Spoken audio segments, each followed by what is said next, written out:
पिछले अंक में हम लोगों ने प्लेटो के न्याय संबंधी सिद्धांत का अध्ययन किया और हमने देखा कि किस तरह से प्लेटो ने न्याय के व्यक्तिगत और सामाजिक पक्ष का वर्णन किया है और दोनों को एक दूसरे में अंतर्निहित माना है।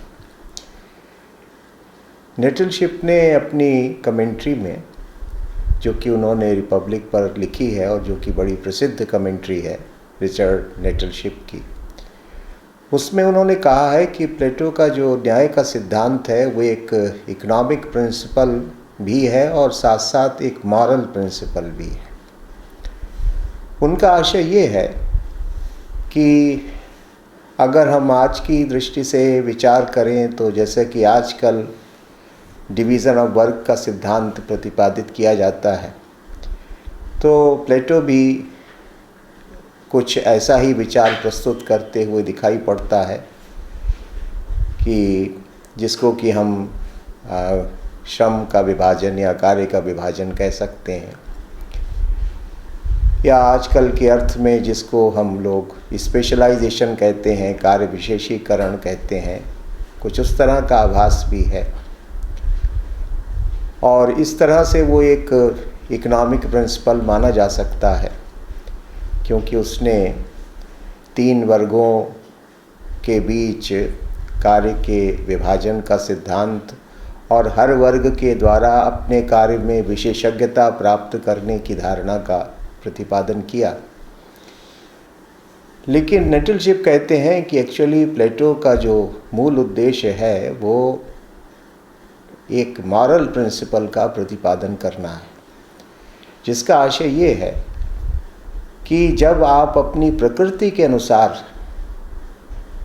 अपने दायित्व का निर्वहन करते हैं, अपनी सामाजिक भूमिका का निर्वहन करते हैं, तो आप उस कार्य को बड़ी सुगमता से भी कर लेते हैं, आप उस कार्य को बड़ी उत्कृष्टता से भी कर लेते हैं और आपको वो कार्य करके बड़ा आत्मसंतोष भी प्राप्त होता है। इसलिए प्लेटो का जो एम्फेसिस है वो ये कि ये जो न्याय की धारणा है वो मूलतः एक नैतिक धारणा है, एक मॉरल या एक एथिकल डॉक्ट्रिन है कि व्यक्ति अगर स्वधर्म का पालन करे तो न केवल उसके कार्य में उत्कृष्टता आती है बल्कि उसको बड़ा आत्मसंतोष भी प्राप्त होता है। इसलिए वो इकोनॉमिक प्रिंसिपल भी है, लेकिन साथ साथ प्लेटो के लिए जो जस्टिस का सिद्धांत है वो एक, या जो डिवीज़न ऑफ वर्क है या जो स्पेशलाइजेशन ऑफ वर्क है वो उसके लिए एक नैतिक सिद्धांत है। अब इस न्याय की स्थापना जब होगी तब राज्य सामंजस्य पूर्ण होगा। प्लेटो ने माना है कि न्याय तो राज्य का आधार है, यानी जो समाज के तीनों वर्ग हैं जब वे अपने अपने कर्तव्य का पालन करें, पूरी निष्ठा के साथ, पूरे समर्पण के साथ, आपस में कोई प्रतिस्पर्धा ना हो, कोई प्रतिद्वंदिता ना हो, कोई ईर्ष्या का भाव ना हो, तब समाज सौहार्दपूर्ण तरीके से, सामंजस्यपूर्ण तरीके से चलेगा और तब राज्य में एक ऑर्गेनिक यूनिटी, एक आंगिक एकता हमें दिखाई पड़ेगी, क्योंकि वहाँ पर कोई खींचतान नहीं है, कोई टकराव नहीं है, बल्कि सभी अपने स्वधर्म का पालन कर रहे हैं और समाज में बड़ा सौहार्द है, सामंजस्य है, सुख है, शांति है।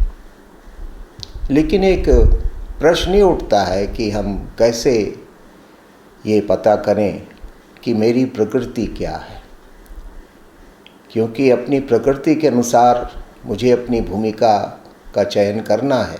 लेकिन अब पहली ज़रूरत तो ये जानने की है कि what is my nature, what is my essential quality, कि मेरा जो मूल गुण है, जो त्रिगुणात्मक प्रकृति मनुष्य की होती है, उस त्रिगुणात्मक प्रकृति में तीनों गुण हर व्यक्ति में होते हैं, लेकिन एक किसी गुण की प्रधानता होती है और उसके अंदर जिस तत्व की प्रधानता है, जिस गुण की प्रधानता है, उसके अनुसार उसकी प्रकृति का निर्धारण होता है और उसकी प्रकृति के अनुसार फिर उसके कार्य का निर्धारण होता है, उसकी भूमिका का निर्धारण होता है। तो अब ये कैसे पता चले कि मेरी प्रकृति क्या है और इसलिए मुझे किस कार्य को करना चाहिए। और साथ साथ दूसरी बात यह है कि प्लेटो कहता है कि समाज में तीनों वर्ग अपने अपने कार्य को दक्षता से करें तो उस दक्षता को उनके अंदर उत्पन्न भी तो करना पड़ेगा। उदाहरण के तौर से उत्पादक वर्ग न केवल अपने मूल गुण को जाने, सैनिक वर्ग न केवल अपने मूल गुण को पहचान ले, या शासक वर्ग न केवल अपने मूल गुण को पहचान ले, बल्कि उसको उसके उस गुण का संवर्धन भी हो और उनके अंदर वो क्षमता, वो दक्षता पैदा हो कि अपने कार्य को भली प्रकार से कर सकें। तो इस उद्देश्य के लिए शिक्षा प्रणाली की व्यवस्था रिपब्लिक में की गई है। शिक्षा प्रणाली न्याय की स्थापना का सकारात्मक साधन है, ऐसा यूनानी दर्शन के विद्वानों का मत है कि जो एजुकेशन है वो एक पॉजिटिव मीन्स है जस्टिस को इस्टेब्लिश करने का, न्याय की स्थापना करने का। तो इसलिए रिपब्लिक में शिक्षा का बड़े विस्तार पूर्वक विवेचन किया गया है। शिक्षा के द्वारा तीनों वर्ग वो दक्षता प्राप्त करेंगे जिसके द्वारा वे अपनी भूमिका को बड़ी कुशलता के साथ, बड़ी उत्कृष्टता के साथ निभा सकेंगे और इस तरह से एक श्रेष्ठ राज्य की रचना होगी। दूसरी, लेकिन केवल इतना पर्याप्त नहीं है, एक अन्य पक्ष भी प्लेटो के लिए उतना ही आवश्यक है और वो पक्ष ये है कि विशेष रूप से जो शासक और सैनिक वर्ग है उनको अपने कर्तव्य मार्ग में आने वाले प्रलोभनों से, आकर्षणों से मुक्त होना चाहिए। एक श्रेष्ठ राज्य की स्थापना के लिए ये भी आवश्यक है, अर्थात जो शासक और सैनिक वर्ग हैं जो कि हायरार्की में ऊपर आते हैं, उनके लिए विशेष रूप से ये आवश्यक है कि वे निजी स्वार्थ के भाव से पूरी तरह से मुक्त हों और सम्यक अर्थ में वे राज्य को ही अपना परम साध्य माने और जो सारे आकर्षण जो कि उनको राज्य की सेवा से डिस्ट्रैक्ट कर सकते हैं, भटका सकते हैं, उनसे वे मुक्त हों। तो एक श्रेष्ठ राज्य की स्थापना के लिए इसकी आवश्यकता भी है कि जो शासक और सैनिक वर्ग है वे अनेक प्रकार के आकर्षणों से, प्रलोभनों से मुक्त हों जो कि उनको कर्तव्य मार्ग से विरत कर सकते हैं। और प्लेटो का ये मानना है कि दो मुख्य जो आकर्षण होते हैं जिनके कारण व्यक्ति प्रायः अपने कर्तव्य मार्ग से विरत हो जाता है, कर्तव्य भ्रष्ट हो जाता है, वो है संपत्ति का आकर्षण और परिवार का मोह। कि अगर संपत्ति का मोह है या परिवार का मोह है तो वे प्रायः हमें अपने कर्तव्य से भटका देते हैं। तो ये भी उतना ही आवश्यक है एक श्रेष्ठ राज्य की स्थापना के लिए कि शासक और सैनिक वर्ग इन दो आकर्षणों से रहित हों, मुक्त हों, या ऐसी व्यवस्था भी होनी चाहिए। और इसी व्यवस्था के लिए साम्यवाद शब्द का प्रयोग किया जाता है।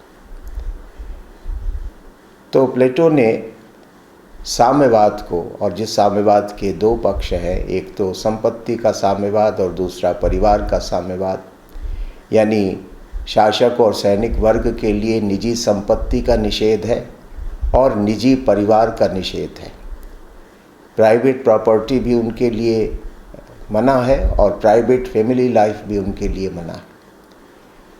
तो ये दो प्रकार के साम्यवाद उनके लिए हैं और उनका उद्देश्य ये है कि वे पूरी निष्ठा के साथ, पूरी एकाग्रता के साथ राज्य के प्रति अपने कर्तव्य का पालन करें।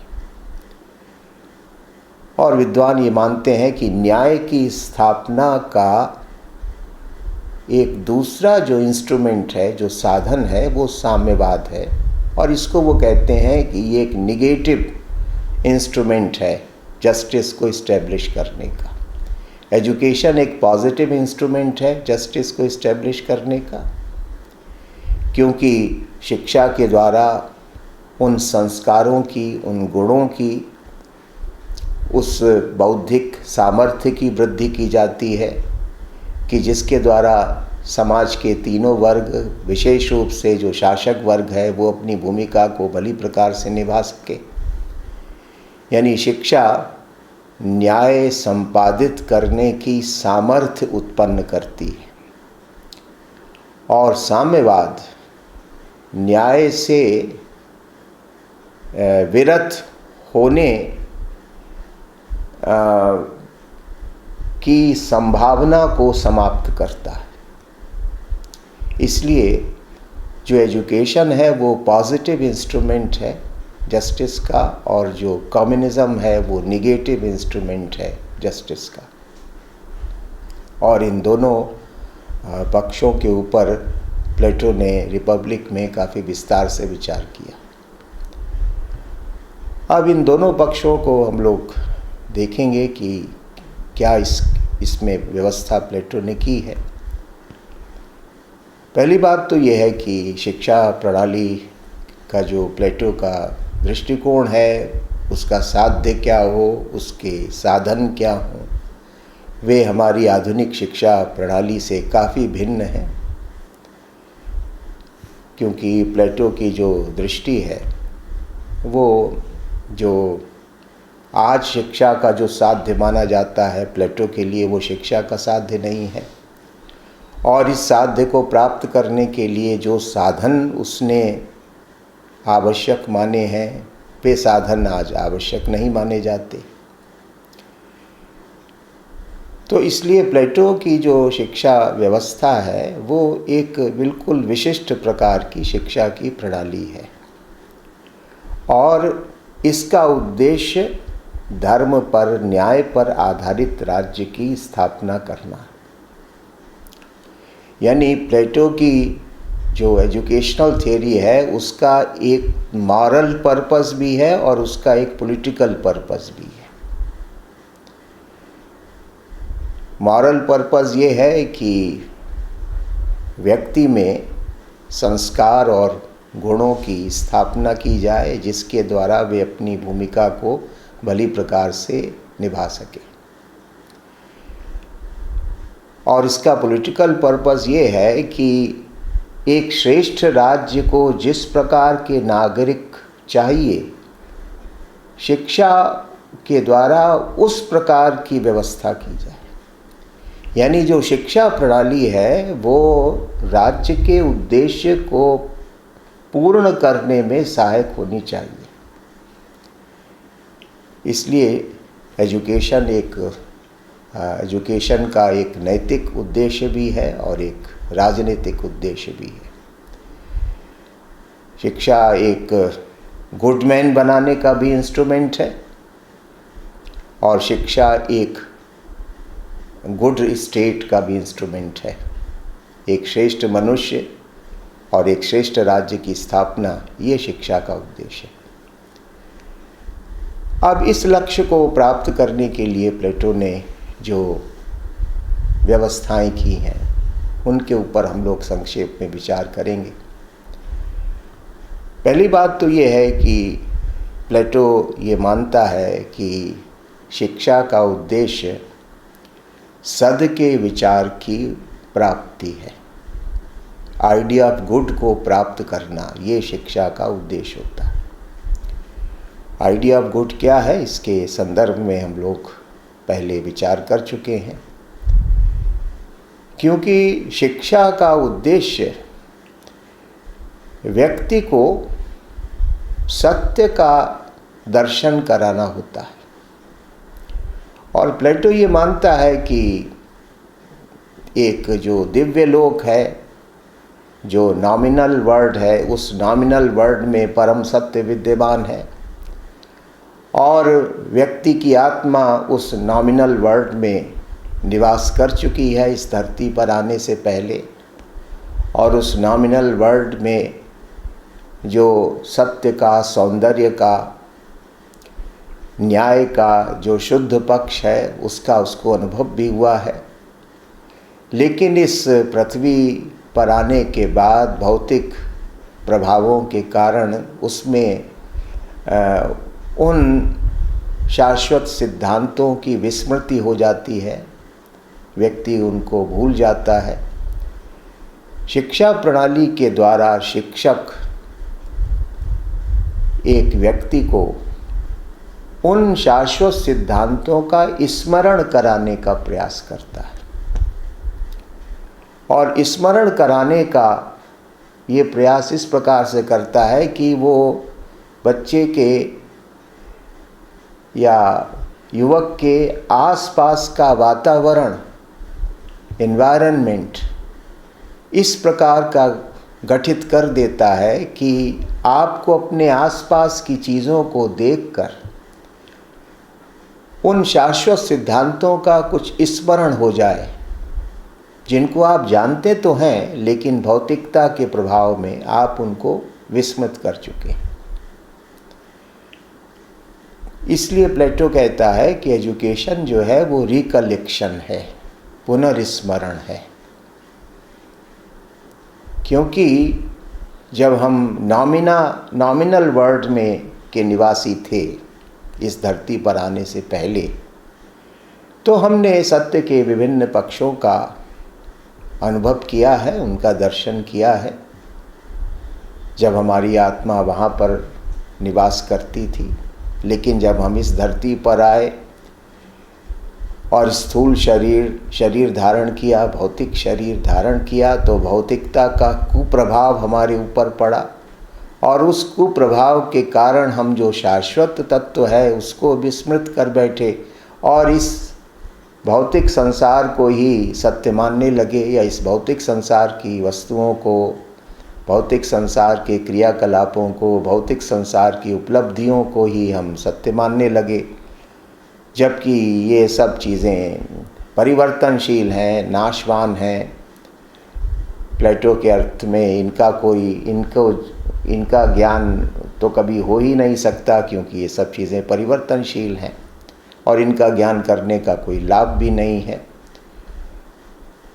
तो इसलिए शिक्षा प्रणाली के द्वारा हमें इस छाया जगत से निकाल के उस शाश्वत सिद्धांत की ओर ले जाया जाता है, जिसको हम भौतिकता के प्रभाव में भूल बैठे हैं।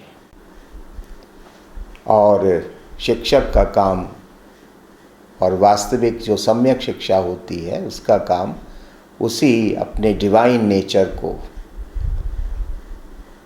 रिकलेक्ट करना, रिमेंबर करना ही होता है। उसी का पुनर्स्मरण करना, उसी की पुनर्प्राप्ति करना, यही शिक्षा होती है। तो इसलिए ज्ञान हमारे अंदर विद्यमान है। शिक्षक उचित साधनों का प्रयोग करके उस अंतर्निहित ज्ञान को बाहर लाने का काम करता है, जिसको कि प्रोफेसर अर्नेस्ट बार्कर ने कहा कि turning of inward I towards light, कि अंतःचक्षुओं को ज्ञान की ओर ज्ञान की ओर ले जाना, ये शिक्षा है। यानी जो बाह्य चक्षु हैं वे तो केवल बाह्य जगत तक सीमित हैं, और बाह्य जगत में सब कुछ परिवर्तनशील है, नाशवान है। इसलिए ये बाह्य चक्षु तो केवल आधा अधूरा अनुभव और आधा अधूरा ज्ञान ही प्राप्त कर सकते हैं, जिसको कि प्लेटो ने धारणा कहा, ओपिनियन कहा, जो कि सत्य भी है असत भी है। बाह्य जगत, इस भौतिक जगत में सत्य और असत मिश्रित है। लेकिन जब आप इस भौतिक जगत से परे जाकर दिव्य जगत में प्रवेश करते हैं तो वहाँ पर आपको सत्य का, सौंदर्य का, न्याय का शुद्ध और शाश्वत स्वरूप देखने को मिलता है, जो कि अनश्वर है, सनातन है, और उसी का ज्ञान होता है। तो इसलिए छाया जगत से जो फिनोमिनल वर्ल्ड है, इस फिनोमिनल वर्ल्ड से नॉमिनल वर्ल्ड की ओर जाना, यही शिक्षा है। तो प्लेटो ये मानता है कि शिक्षा कोई ऐसी चीज़ नहीं है कि हमारे दिमाग में बाहर से चीज़ों को लाके भर दिया जाए। ज्ञान तो हमारे अंदर ही विद्यमान है। जो हमारा आत्म तत्व है वो उस प्रकाश को देख चुका है, परमात्म तत्व के प्रकाश को वो देख चुका है, लेकिन वो विस्मृत कर गया है। उसी का पुनर्स्मरण यही शिक्षा होती है। इस प्रकार से शिक्षक का काम बच्चे के या युवक के आसपास के वातावरण को अरेंज करना होता है। आसपास के वातावरण में सुंदर श्रेष्ठ वस्तुओं को स्थापित करना होता है, सुंदर श्रेष्ठ विचारों को स्थापित करना होता है, जिनको देखकर सुनकर व्यक्ति को वो शाश्वत सिद्धांत याद आ जाएं, जिनकी एक फेंट मेमोरी उसके अंदर पहले से है, लेकिन जिनकी एक क्लियर अंडरस्टैंडिंग उसको धीरे से हो जाएगी अगर उसको ठीक से रिकलेक्शन का काम करवाया जाए शिक्षा के द्वारा। तो इसलिए प्लेटो की जो धारणा है, वो जो कि भारतीय जो दृष्टि रही है शिक्षा की, उसी धारणा को प्रतिपादित करती है। और जिसको सॉक्रेटिस ने भी कहा कि अपने को जानना यही सबसे बड़ा ज्ञान है। No thy self, self knowledge is the greatest knowledge, is the only knowledge, कि आत्मज्ञान ही सर्वोत्तम ज्ञान है, सर्वोच्च ज्ञान है। और अगर आत्मज्ञान हो जाता है तो फिर बाकी सब चीज़ें, आसपास की भौतिक जगत की चीज़ें स्पष्ट होने लगती हैं, उनके मर्म को, महत्व को हम भली प्रकार से पहचानने लगते हैं। और अगर हमारे अंदर ही अंधकार है तो फिर हम भटकते रहते हैं। इसलिए शिक्षा का ज्ञान, शिक्षक का कर्तव्य इस आंतरिक प्रकाश को प्रज्वलित करना है, तीव्र बनाना है। क्योंकि अगर ये आंतरिक प्रकाश प्रज्वलित नहीं हुआ तो फिर वो व्यक्ति सदैव अंधकार में भटकता ही रहेगा। जैसा कि ओल्ड टेस्टामेंट में भी आता है, जो कि बाइबल का दूसरा भाग है, if light in you is darkness, how great is the darkness, कि अगर हमारा आत्म तत्व ही प्रकाशित नहीं हुआ तो कितने गहन अंधकार में हम भटकते रहेंगे। जाहिर है ये दृष्टि आधुनिक शिक्षा की दृष्टि नहीं है। ये हमारी भारतीय संस्कृति में शिक्षा का यही सिद्धांत स्वीकार किया गया, जिसमें बृहदारण्यक उपनिषद कहता है कि आत्म तत्व ही ज्ञात करने योग्य है, सुनने योग्य है, विचार करने योग्य है। तो इसी प्रकार की धारणा का प्रतिपादन प्लेटो करता है कि बाहर के वातावरण को इस प्रकार से नियोजित किया जाए, इस प्रकार से अरेंज किया जाए कि जिससे हमें अपने आसपास सुंदर और श्रेष्ठ वस्तुएं और विचार देखने, सुनने और अनुभव करने को मिलें, और उनको देख सुनकर अनुभव करके हमारे अंदर का जो प्रकाश है वो धीरे धीरे तीव्र होने लगेगा, और इस प्रकार से हम ज्ञान की दिशा में अग्रसर हो जाएंगे। तो ये इसलिए शिक्षा में एनवायरनमेंट का, वातावरण का बहुत महत्व है, ऐसा प्लेटो मानता है। अगर हमारे आसपास असुंदर वस्तुएं हैं, अश्रेष्ठ वस्तुएं हैं, अनैतिक वस्तुएं हैं, तो जो हमारे अंदर का प्रकाश है वो धीरे धीरे बुझ जाएगा, समाप्त हो जाएगा। लेकिन अगर हमारे आसपास सुंदर और श्रेष्ठ वस्तुएं हैं, श्रेष्ठ विचार हैं, वही हमको सुनने देखने को बार बार मिलते हैं, तो वो जो चिंगारी हमारे अंदर पहले से विद्यमान है वो धीरे धीरे तीव्र हो जाती है, और इस प्रकार से धीरे धीरे व्यक्ति का मस्तिष्क भी और व्यक्ति का चरित्र भी प्रकाशित होने लगता है। दूसरे शब्दों में फॉर्म्स को जानना, आइडियाज़ को जानना, ये ज्ञान होता है कि जो आइडिया ऑफ गुड है, या जिसके लिए फॉर्म शब्द का भी प्रयोग किया गया विद्वानों के द्वारा, तो उनको जानना वास्तविक ज्ञान है, वास्तविक शिक्षा। अब दूसरी बात यह है कि प्लेटो ये मानता है कि शिक्षा की व्यवस्था करते समय अवस्था पर अवश्य विचार करना चाहिए कि किस अवस्था में किस प्रकार की शिक्षा दी जानी चाहिए। कारण ये है कि यद्यपि हमारे अंदर विभिन्न प्रकार की शक्तियाँ होती हैं, लेकिन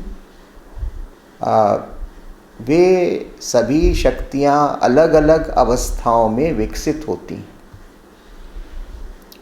उदाहरण के तौर से बाल्यावस्था में बच्चे की जो कल्पना शक्ति होती है, उसकी जो इमेजिनेशन होती है, वो बहुत प्रबल होती है, बहुत स्ट्रांग होती है। जब धीरे धीरे बच्चा और आगे बढ़ता है, आयु उसकी जब और बढ़ती है, तब उसके अंदर इमोशन और फीलिंग्स, भावनात्मक पक्ष उसका प्रबल होता है। तो इसलिए जो प्रारंभिक शिक्षा है, उस प्रारंभिक शिक्षा के द्वारा हमें बच्चे के उस तत्व को सशक्त बनाने का या उस पक्ष को प्रकाशित करने का प्रयास करना चाहिए जो पक्ष उस समय प्रबल है, और जो पक्ष उस समय प्रबल नहीं है, कालांतर में होगा, बाद की अवस्था में होगा, उस पक्ष को बाद में एड्रेस करना चाहिए। जैसे कि बुद्धि का पक्ष है, वो आमतौर से 18-20 साल के बाद उसका विकास प्रारंभ होता है। यूँ तो थोड़ी बहुत बुद्धि तो सदैव विद्यमान रहती है, लेकिन जो इंटेलेक्चुअलिटी है, जो इंटेलेक्ट है, वो इंटेलेक्ट जो डेवलप होना शुरू होता है, वो थोड़ा परिपक्व होने के बाद, मोटे तौर से 20-22 साल की अवस्था में हमारे अंदर इंटेलेक्चुअल कैपेसिटी डेवलप होनी शुरू होती है। तो उस समय फिर हमारा जो पठन पाठन है, जिन विषयों का हम अध्ययन करें, जो विषय हमको पढ़ाए जाएं, वे इस प्रकार के होने चाहिए कि जो हमारे उस रेशनल इंटेलेक्चुअल पार्ट को अपील करने वाले हों, और उसमें हम उस स्थिति में हम उन चीज़ों को सुगमता से ग्रहण करने की स्थिति में भी होंगे। तो इसलिए प्लेटो ये कहता है कि शिक्षा तो एक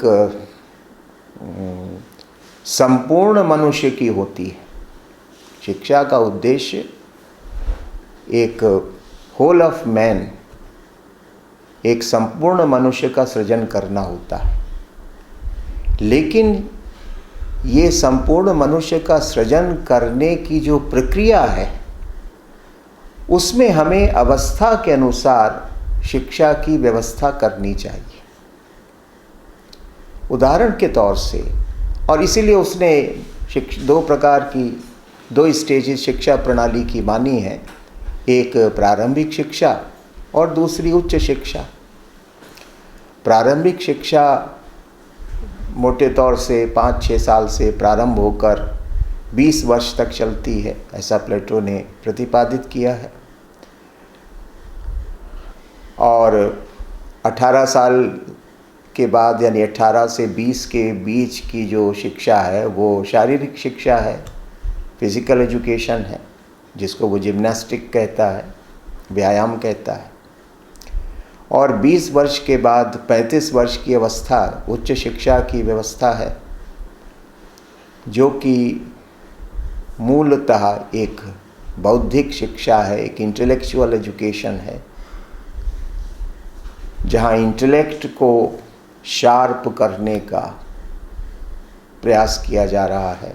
और वो सब विधाएं जो कि बुद्धि का परिमार्जन करती हैं, बुद्धि को परिष्कृत करती हैं, बुद्धि को व्यवस्थित करती हैं, उन सब का प्रयोग 20 वर्ष के बाद किया जाएगा। तो इसलिए शिक्षा के ये दो पक्ष हैं, एक प्रारंभिक और दूसरी उच्च शिक्षा। अब प्रारंभिक शिक्षा के विषय में प्लेटो कहता है कि education begins with the myths, कि जो शिक्षा है उसका प्रारंभ कथाओं और गाथाओं से होना चाहिए। भारत में हम लोगों के लिए इसमें कुछ भी अपरिचित नहीं है, क्योंकि हमारे यहाँ तो हमेशा बच्चों को बाल्यावस्था में विभिन्न प्रकार की शिक्षाप्रद कहानियाँ सुनाने की परंपरा बड़ी लंबी रही है, प्राचीन काल से रही है। आजकल उसके ऊपर प्रतिकूल प्रभाव पड़ने लगा है, लेकिन हम लोग सभी जानते हैं कि बच्चों को बचपन में उनके माता पिता, उनके दादा दादी, उनके नाना नानी विभिन्न प्रकार की ऐतिहासिक पौराणिक कथाएं और गाथाएं सुनाते हैं। तो प्लेटो भी यही कहता है, education begins with the myths, क्योंकि उस समय बच्चों की कल्पना शक्ति बड़ी प्रबल होती है। और उस कल्पना शक्ति को न केवल उस कल्पना शक्ति को ध्यान में रखकर हमें उनको शिक्षित करना है, और उसका सबसे अच्छा तरीका ये है कि उनको कहानियों के माध्यम से, गाथाओं के माध्यम से शिक्षित किया जाए।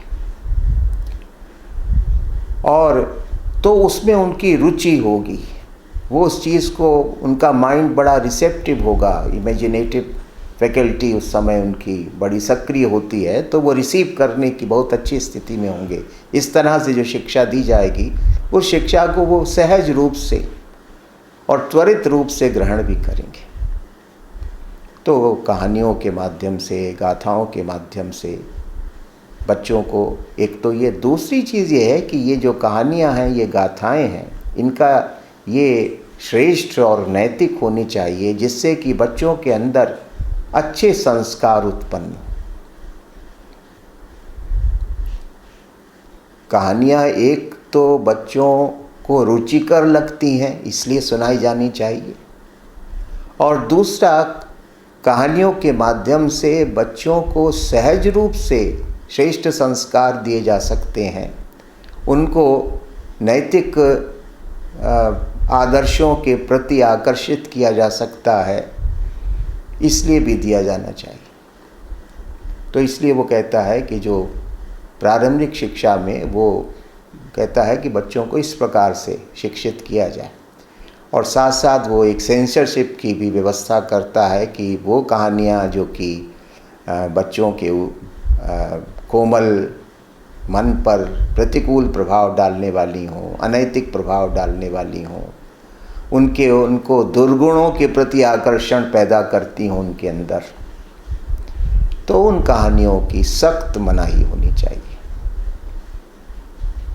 क्योंकि बाल मन के ऊपर अच्छी चीज़ों का भी बहुत गहरा प्रभाव पड़ता है, बहुत जल्दी प्रभाव पड़ता है, और बुरी चीज़ों का भी बहुत गहरा और बहुत जल्दी प्रभाव पड़ता है। इसलिए कहानियों के सिलेक्शन को लेकर उसने बड़े निर्देश दिए हैं, और उसने कहा है कि जो यूनान की जो माइथोलॉजी है, उसमें जो देवी देवताओं के जो कलह दिखाए गए हैं, उनके जो टकराव दिखाए गए हैं, उनके जो अनाचार दिखाए गए हैं होमर और हेशियड जैसे महाकवियों के द्वारा, वो सब बच्चों को सुनाने की ज़रूरत नहीं है, क्योंकि इससे बच्चों के अंदर ये देवी देवताओं के प्रति अनादर पैदा होता है, और उनको ये तर्क मिल जाता है कि जब हमारे देवी देवता इस प्रकार के निकृष्ट कार्य कर सकते हैं तो फिर हमको करने में क्या दिक्कत है। तो इसलिए वो एक व्यवस्था करता है कि बच्चों को जो भी कहानियाँ गाथाएँ सुनाई जाएं, उनमें काफ़ी सावधानी बरती जानी चाहिए, क्योंकि बाल मन के स्वरूप को ध्यान में रखकर उसको श्रेष्ठ और सुंदर बनाने का प्रयास करना चाहिए।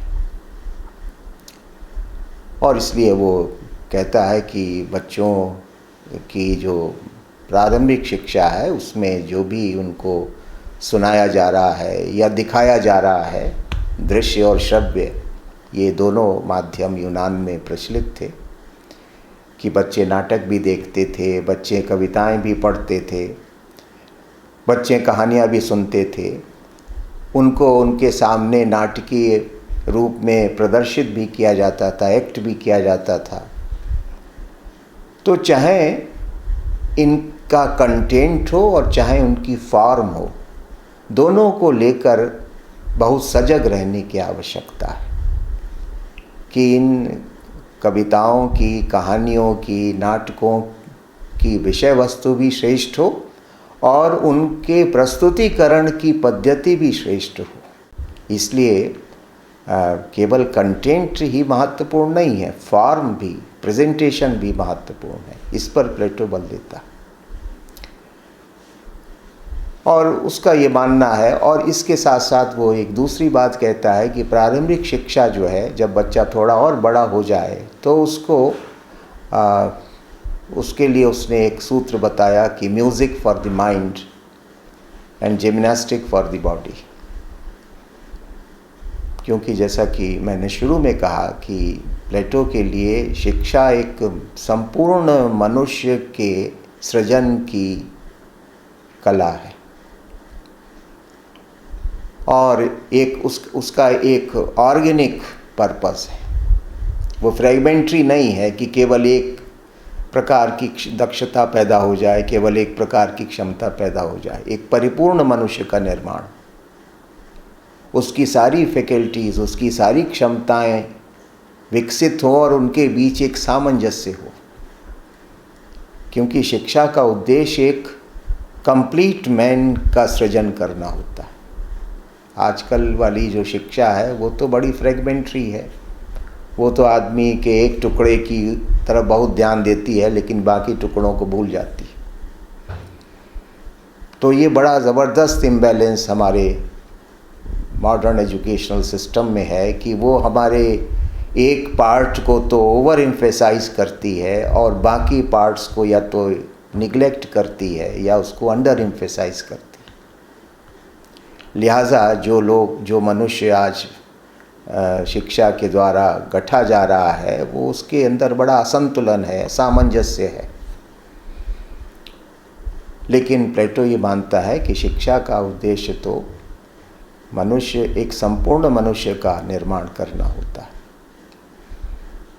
तो बाल्यावस्था से ही ये प्रक्रिया प्रारंभ हो जानी चाहिए। और इसलिए वो कहता है कि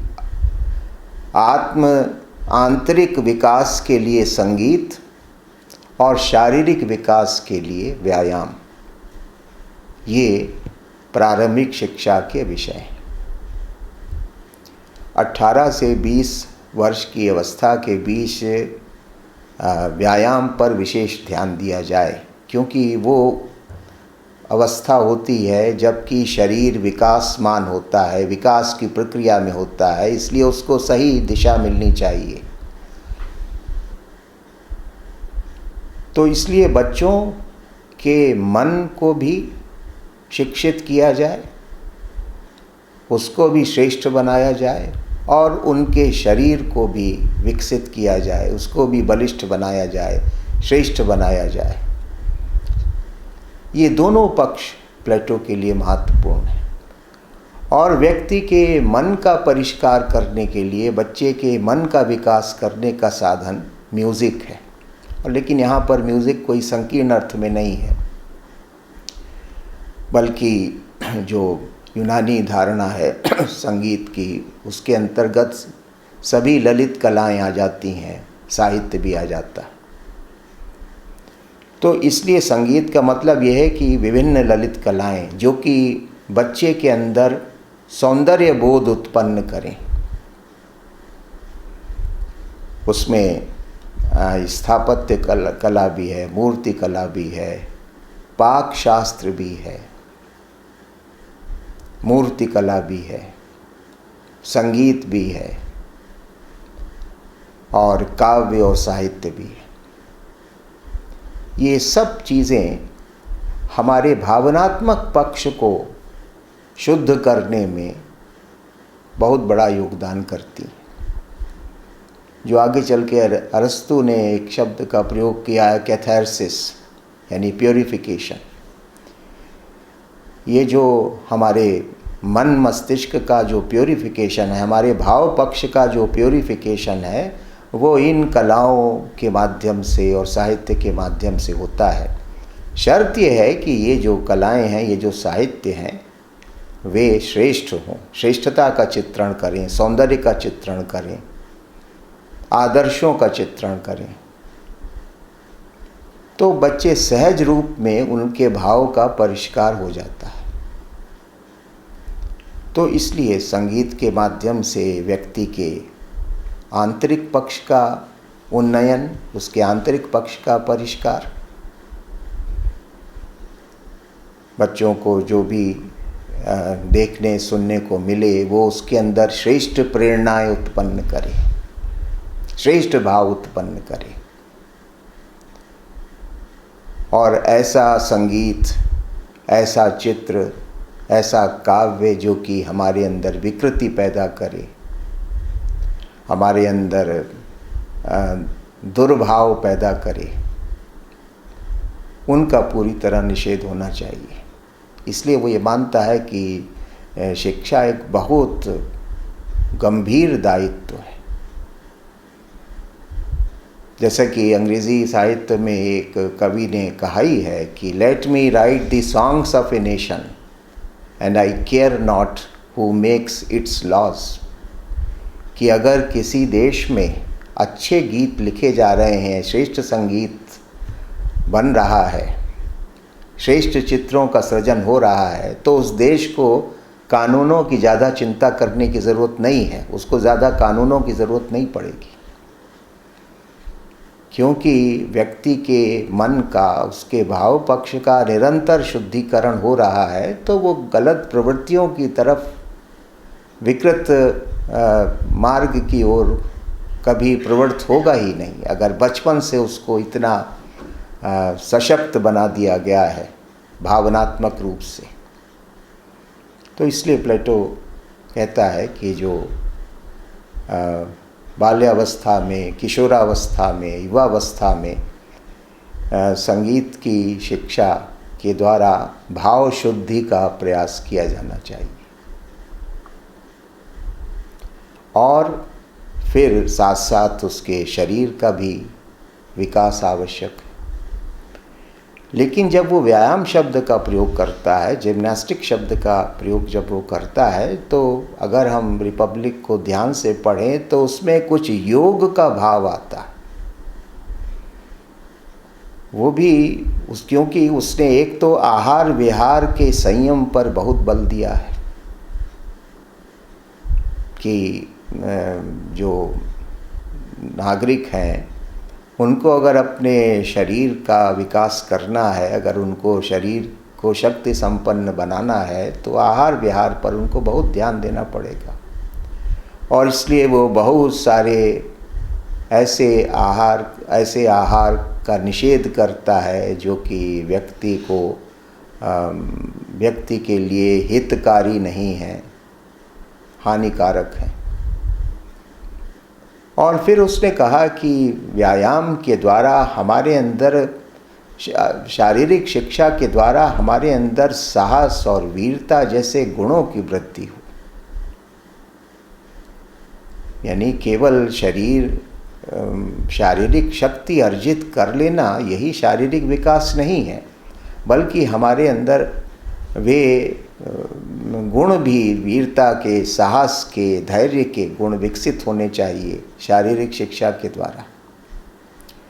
शारीरिक शिक्षा का विशेष रूप से सैनिकों के लिए तो महत्व है, तो इसलिए सैनिकों के लिए तो इस प्रकार के गुणों का होना परम आवश्यक है। इस आधार पर वो ये कहता है कि शारीरिक शिक्षा का आधार टेम्परेंस है, संयम है। यम और नियम का पालन करके, आहार विहार के सूत्रों का पालन करके हम सम्यक अर्थ में स्वस्थ शरीर प्राप्त करते हैं। इसलिए वो, और कुछ इसी प्रकार की दृष्टि हमारे यहाँ योग दर्शन में प्रतिपादित की गई है, जहाँ पर आसन और प्राणायाम के द्वारा न केवल शारीरिक क्षमताओं की वृद्धि की जाती है, बल्कि उनके द्वारा हमारे अंदर मानसिक और भावनात्मक शक्ति भी उत्पन्न की जाती है। तो इस प्रकार प्लेटो ने ये कहा कि और एक जगह पर वो रिपब्लिक में कहता है कि इनटेम्परेंस प्रोड्यूसेस डिसीज, असंयम रोग का कारण होता है। संयम जो है वो स्वास्थ्य का कारण होता है। तो ये जैसा कि हमारे यहाँ आयुर्वेद में कहा गया है कि हिताहार और मिताहार, इन दो पक्षों पर बहुत बल दिया गया। हमारा आहार विहार ठीक होगा तो हमारा शरीर स्वस्थ रहेगा। तो इस प्रकार से वो शारीरिक शिक्षा की व्यवस्था करता। उसका ये मानना है कि जब शरीर विकास की प्रक्रिया में है तब उसकी ओर विशेष ध्यान दिए जाने की आवश्यकता है, क्योंकि युवावस्था में जो संचित शक्ति होती है उसी के बल पर, उसी के सामर्थ्य पर हम अपने पूरे जीवन की यात्रा को संपादित कर पाते हैं। इसलिए युवावस्था बल संग्रह की अवस्था है, शक्ति संचय की अवस्था है। और अगर हमने उसमें शक्ति का अपव्यय किया, चाहे वो शारीरिक शक्ति हो, चाहे वो मानसिक शक्ति हो, चाहे वो भावनात्मक शक्ति हो, तो उसके दुष्परिणाम हमको जीवन भर भुगतने पड़ेंगे। इसलिए वो कहता है कि जो टेम्परेंस है वो स्वास्थ्य का आधार होता है। संयम से स्वास्थ्य की वृद्धि होती है, असंयम रोग का कारण होता है। और संयम जो है वो विभिन्न प्रकार का है, खान पान में भी है, दिनचर्या में भी है, वाणी का संयम भी है, नेत्र का संयम भी है। हमारे यहाँ तो संयम के बड़े विभिन्न रूप बताए गए, भारतीय जो ज्ञान परंपरा है उसमें। तो इस प्रकार से प्लेटो ने प्रारंभिक शिक्षा का उल्लेख किया है। प्रारंभिक शिक्षा पूरी होने के बाद जो दूसरी स्टेज शुरू होती है वो उच्च शिक्षा की है। और अब यहाँ पर एक प्रश्न ये उठता है जिसको लेकर रिपब्लिक में और दूसरी जगह कोई बहुत स्पष्ट दृष्टि प्राप्त नहीं होती कि क्या ये जो शिक्षा है वो तीनों वर्गों के लिए है या केवल सैनिक वर्ग और शासक वर्ग के लिए है। इस पर बड़ा विवाद है। विद्वानों के बीच बड़ा मतभेद है। लेकिन प्रकारांतर से प्लेटो ये कहता है कि शिक्षा तो उत्पादक वर्ग के लिए भी आवश्यक है, लेकिन या जिसको कि हम प्रारंभिक शिक्षा कहते हैं, वो तो उत्पादक वर्ग को भी के लिए भी आवश्यक है, क्योंकि वो भी अपने कर्तव्य का पालन तभी कर सकता है कि जब उसको शिक्षा प्राप्त हुई हो, क्योंकि बिना शिक्षा के वे क्षमताएं कैसे विकसित हो सकती हैं जिनके आधार पर वो अपनी भूमिका का समाज में निर्वहन करेगा। लेकिन हाँ, जो सैनिक वर्ग है और जो शासक वर्ग है, उसके दायित्व के महत्व को देखते हुए उनको कुछ ज़्यादा ज़्यादा शिक्षा की आवश्यकता है या उच्चतर शिक्षा की आवश्यकता है, ऐसा प्लेटो का मानना है। इसलिए जो उच्च शिक्षा है वो गार्जियंस और ऑक्सिलरीज के लिए है, संरक्षकों और सहायकों के लिए है, यानी जिन्हें शासन का दायित्व संभालना है आगे चल के और जिन्हें सैनिक का दायित्व संभालना है उनके लिए। और वो जो उच्च शिक्षा की जो प्रक्रिया है वो 20 वर्ष से 35 वर्ष तक चलेगी, ऐसा प्लेटो ने विचार प्रतिपादित किया है। 20 वर्ष से 30 वर्ष तक तो प्लेटो ने गणित और विज्ञान की शिक्षा की व्यवस्था की है, जिनको कि मैथमेटिकल साइंसेस कहते हैं, यानी मैथमेटिक्स की, ज्योमेट्री की, एस्ट्रोनॉमी की, हार्मोनिक्स, ये विषय उसने बताए हैं कि जिनकी शिक्षा दी जाएगी। यानी जो प्रारंभिक 10 वर्ष हैं उच्च शिक्षा के, 20 वर्ष से लेकर 30 वर्ष तक, उनमें गणित मुख्य विषय है शिक्षा का। कारण ये है कि गणित के द्वारा बुद्धि का और तर्क शक्ति का तीव्रता से विकास होता है। गणित के अध्ययन से हम स्थूल से सूक्ष्म की ओर बढ़ते हैं, क्योंकि गणित में नंबर्स और फिगर्स होती हैं और उन नंबर और फिगर्स को ध्यान में रखते हुए हमें तरह तरह के तर्क और तरह तरह के निष्कर्ष निकालने पड़ते हैं, जैसा कि अरिथमेटिक में या ज्योमेट्री वगैरह में होता। तो गणित का महत्व तो इस दृष्टि से है कि गणित हमारे अंदर सूक्ष्म चिंतन की प्रवृत्ति पैदा करता है, यानी हम स्थूल जगत से परे जाकर सिद्धांतों और अवधारणाओं के जगत में प्रवेश करते हैं। तो गणित का अध्ययन हमारी जो इंटेलेक्चुअल पावर्स हैं, जो हमारी इंटेलेक्चुअल फैकल्टी है, इसको शार्पन करता है, इसको स्ट्रेंथन करता है। और इस आधार पर गणित की शिक्षा का वो कहता है कि केवल यूटिलिटेरियन पर्पस नहीं होता है, बल्कि गणित की शिक्षा का एक फिलॉसफिकल, एक मेटाफिजिकल पर्पस होता है। यूटिलिटेरियन मतलब यह है कि केवल व्यवहार में गणित हमारे काम आता है, वो तो ठीक है, वो तो उसका एक पक्ष है, लौकिक पक्ष है। लेकिन उसका जो अलौकिक पक्ष है, जो ट्रांसेंडेंट एस्पेक्ट है, वो ये है कि गणित के द्वारा हम धीरे धीरे शाश्वत तत्व की ओर बढ़ते हैं। जैसा उसने लिखा भी है रिपब्लिक में कि mathematics puts us on the track of good, कि जो गणित है वो हमें सत्य के विचार के मार्ग पर प्रशस्त करती है, क्योंकि जो परम सत्य है वो अति सूक्ष्म है। उस अति सूक्ष्म तत्व तक पहुंचने के लिए हमें सूक्ष्मता का अभ्यास होना चाहिए। और गणित जो है वो हमारे अंदर गणित के जो प्रॉब्लम्स हैं, उसके जो प्रश्न हैं, जो उसकी समस्याएं हैं मैथमेटिक्स की, एस्ट्रोनॉमी की, ज्योमेट्री की, जब हम उनमें उलझते हैं तो वस्तुतः हम अपनी सूक्ष्म बुद्धि को विकसित करने का काम कर रहे हैं। इसलिए केवल यूटिलिटेरियन पर्पसेस के लिए गणित नहीं पढ़ी जाती, ऐसा प्लेटो का विचार है। उसका एक ट्रांसेंडेंट, उसका एक हायर पर्पस होता। जिनको आगे देश संभालना है उनके अंदर सूक्ष्म चिंतन की शक्ति होनी ही चाहिए,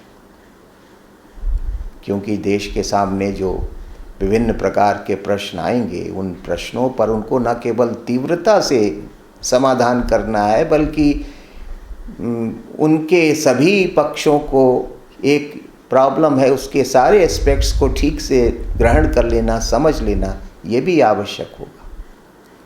इसलिए प्लेटो उच्च शिक्षा में गणित के अध्ययन पर बहुत बल देता है। लेकिन अंतिम जो चरण है उसमें दर्शन की शिक्षा है, डायलेक्टिक्स की है, और वो केवल शासक वर्ग के लिए है, क्योंकि शासक वर्ग के अंदर संपूर्ण सत्य को ग्रहण करने की क्षमता होनी चाहिए, तभी वे अच्छे शासक बन सकते हैं। क्योंकि राज्य के सामने अनेक प्रकार के जटिल प्रश्न आते रहते हैं। राज्य के जीवन में सभी प्रकार के प्रश्न आते हैं, और इसलिए सत्य को उसकी संपूर्णता में समझना, यही डायलेक्टिक्स है।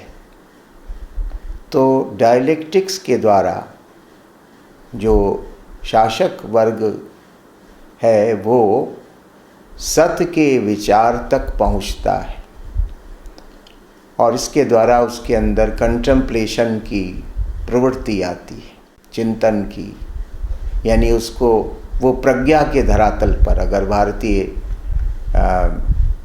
संस्कृति की शब्दावली को लिया जाए तो वो जो दार्शनिक है, जब वो प्रज्ञा के धरातल पर पहुंच जाता है तब वो सारा सत्य और सारे रहस्य उसके सामने प्रकट होते हैं, स्पष्ट होते हैं, और तब वो सही निर्णय लेने की स्थिति में होता है।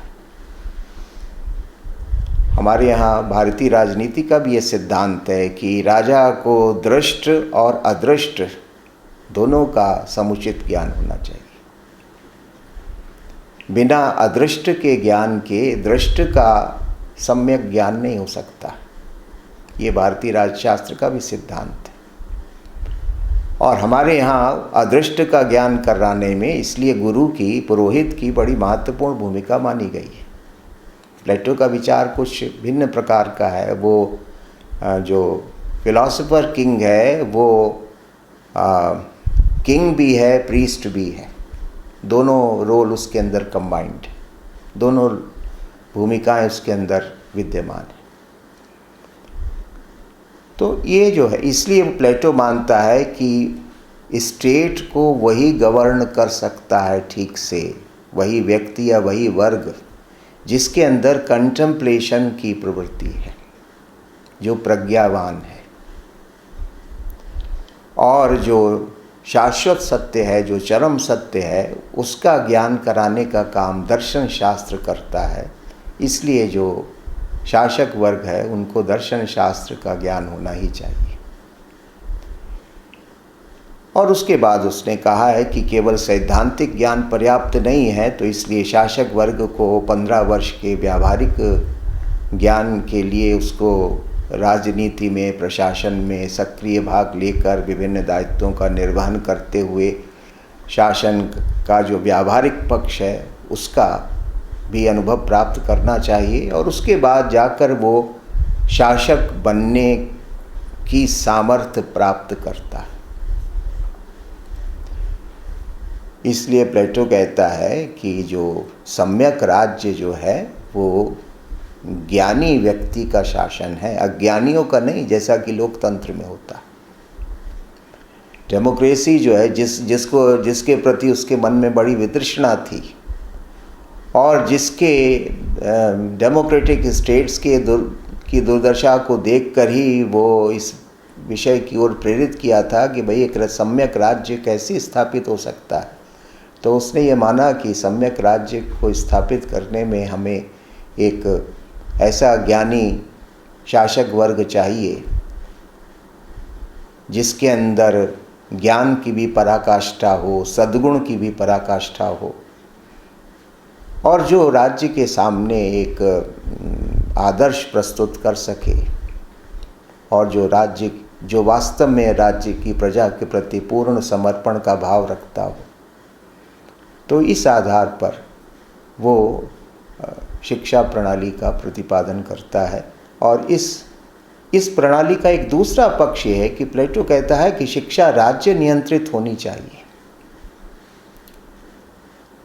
उस समय यूनान में दो प्रकार की शिक्षा प्रणालियां प्रचलित थी मुख्य रूप से। एक तो स्पार्टा में, जो कि स्टेट कंट्रोल थी, पूरी तरह से राज्य के नियंत्रण में थी, और दूसरी एथेंस में, जो जहाँ पर शिक्षा प्राइवेटली यानी निजी रूप में, साफिस्टों के अध्ययन में हमने देखा कि शिक्षा का स्वरूप प्राइवेट था। प्लेटो का मानना था कि जो प्राइवेट एजुकेशन होगी, वहाँ हर आदमी अपने अपने तरीके से विचार देगा, मान्यताएं देगा बच्चों को, लिहाजा समाज में एक बहुत वैचारिक और नैतिक विभ्रम पैदा हो जाएगा, क्योंकि अनेक प्रकार के विचार, भिन्न भिन्न प्रकार के परस्पर विरोधी विचार भी पढ़ाए और सिखाए जा रहे हैं। तो समाज में डिसयूनिटी तो आपने पहले ही पैदा कर दी वैचारिक स्तर पर, और जब समाज में वैचारिक स्तर पर भी ही डिसयूनिटी पैदा हो गई, तो फिर दूसरे क्षेत्रों में सामंजस्य आप कैसे पैदा कर सकते हैं? जब भिन्न भिन्न प्रकार की परस्पर विरोधी विचारधाराएं समाज में पढ़ाई जाएंगी, जैसा कि आजकल है, आजकल भी यही स्थिति है कि अपनी अपनी ढपली, अपना अपना राग शिक्षा के क्षेत्र में विद्यमान है। लिहाजा समाज में इंटेलेक्चुअल कन्फ्यूज़न भी है, मॉरल कन्फ्यूज़न भी है, पॉलिटिकल कन्फ्यूज़न भी है, और कोई एक दिशा नहीं जिस दिशा को लेकर सभी लोगों के बीच एक सहमति हो। तो प्राइवेट एजुकेशन समाज को दिशाहीन बनाती है, अस्त व्यस्त करती है। इसलिए राज्य का लक्ष्य क्या है, इसको ध्यान में रखकर सारी शिक्षा की व्यवस्था होनी चाहिए। और राज्य का लक्ष्य तो वही है कि जो सत्य का विचार है उसकी प्राप्ति की जाए, अब इसी के अनुसार शिक्षा की व्यवस्था होनी चाहिए। इसलिए प्लेटो जो है वो स्टेट कंट्रोल्ड एजुकेशन का पक्षधर है। लेकिन स्पार्टा की शिक्षा प्रणाली का आलोचक इसलिए है क्योंकि वहाँ केवल और केवल शिक्षा शारीरिक उद्देश्य के लिए है, सैनिक उद्देश्य के लिए है। शिक्षा के द्वारा संपूर्ण मनुष्य की रचना नहीं होती। उसका ये मानना था कि एथेंस में थोड़ा सा मनुष्य के कई पक्षों को विकसित करने पर ध्यान दिया जाता है, और स्पार्टा में मनुष्य के केवल शारीरिक पक्ष, नैतिक पक्ष, सैनिक पक्ष पर ही ध्यान दिया जाता है। तो इसलिए वो ये कहता था कि एथेंस की प्रणाली में सुधार करके हम उसको संतुलित बनाएं कि उसमें सैनिक पक्ष भी रहे, शारीरिक पक्ष भी रहे, और उसमें आंतरिक पक्ष भी, सांस्कृतिक पक्ष भी रहे, बॉडी और माइंड दोनों की शिक्षा हो। क्योंकि जब दोनों संतुलित होंगे तब एक परिपूर्ण मनुष्य का निर्माण होगा।